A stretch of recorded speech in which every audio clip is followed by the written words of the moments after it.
ဒီကလာဘူးလေတိတ်မကြိုက်ဘူးဆိုတော့30လောက်ထားလိုက်မယ်နောက်တစ်ခုက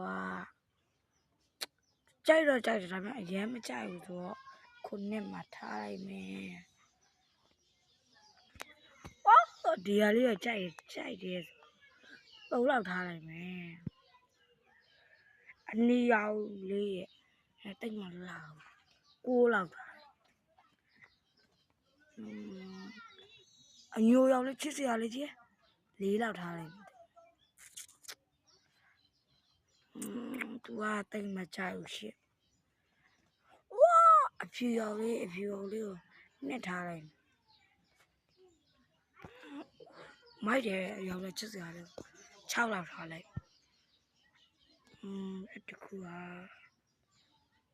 ချက်ဒါတော့ပါလေမကြိုက်ဘူးတစ်ပဲကျွန်တော်တစ်ပဲထားလိုက်အောင်မဟုတ်